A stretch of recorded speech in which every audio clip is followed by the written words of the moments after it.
stab wound, and he will be healed, he will recover. All eschatologists who, that's the study of the last days, the end times Bible, agree. That's going to happen to whoever. Now, it's very fascinating that it happened to Mr. Trump.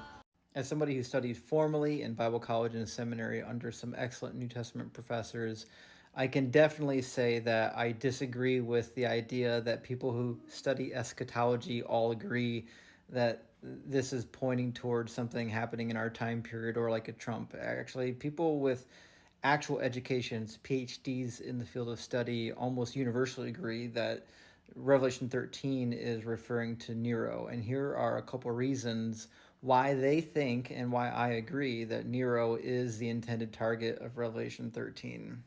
The author of Revelation actually just kind of told us who it's referring to because he gave a calculation of his name. He says, "Here is wisdom. Let him who has understanding calculate the number of the beast, for it is the number of a man, and his number is 666." So we should just ask ourselves, like, do we know of anybody at the time period of writing that the author might have had in mind in which the number of the person's name would have been 666? And the answer is yes. Ding, ding, ding. It's Nero Caesar. Let's look at that.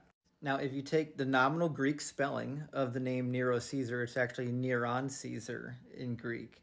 Nero is a Latinized spelling of it. So if you do Hebrew gematria on Neron Kaiser, it comes out to 666, and I've done the gematria for you.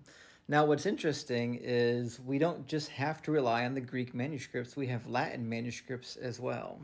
And surprisingly, in the Latin manuscripts, it says 616. That's kind of weird. Is that like some sort of copyist error? No, it's not. This was on purpose.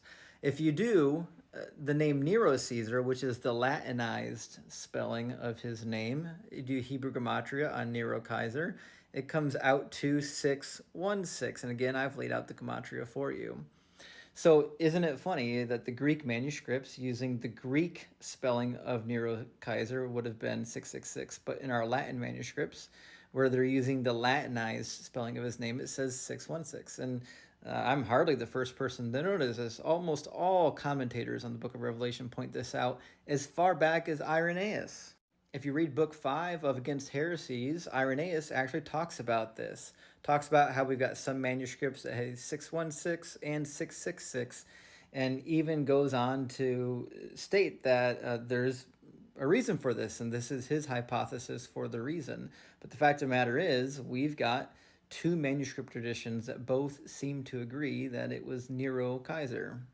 But wait, there's more. Remember earlier in Revelation where it talks about him being mortally wounded and being revived? Well, as it turns out, there was a massive mythology and legend around Nero that he was mortally wounded and revived. And this legend is typically referred to as Nero Redivivus. And the gist of this is that he was either killed in battle or he committed suicide, but he came back to life and was coming back to persecute the Christians and the Jews. And this myth was so pervasive, the Roman government had to start executing imposters, also referred to in history as the false Neros.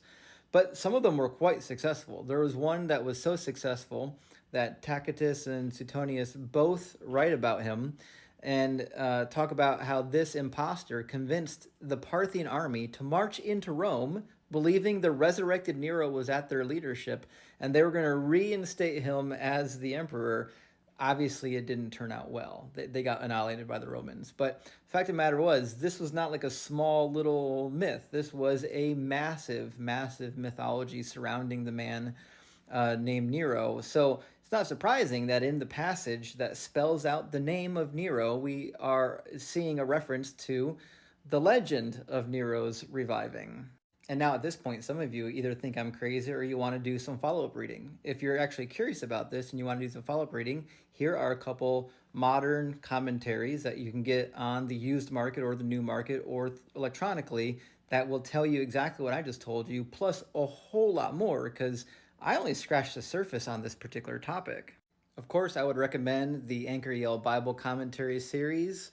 The original series had Dr. Ford doing the translation and commentary. There's actually a new one out that's pretty recent. Like, obviously, the new edition by a new scholar agrees with the previous edition. So either one of the editions is going to get you to the same conclusion. But I would say the newest commentary in this series is actually even more thorough than the original. And of course, in the well-respected World Biblical Commentary series by David E. Waney, we have much of the same. He agrees that the legend of Nero is likely the target of Revelation 13. And in the Baker Exegetical Commentary series by Simon Kistemaker, the New Testament commentary exposition of the book of Revelation, he agrees as well. You can pick this one up for just a couple dollars. And if you're looking for a classic commentary, you can pick up by Henry Barclay Sweet, The Apocalypse of St. John. This is a much older commentary, and again, it agrees that everything seems to be pointing towards Nero. And last but not least, I would also recommend the Book of Revelation, a commentary on the Greek text by Greg Beale. This is a modern commentary. And of course, he agrees much of the same, that 666 is obviously a reference to Nero. So I'm on the shoulders of giant scholars right now. I'm not making this stuff up. I'm not like an outlier. I'm not a loony guy just on TikTok. All of the New Testament scholars that you're going to find commentaries on basically concur that the 666 and the rest of chapter 13 is all pointing towards Nero.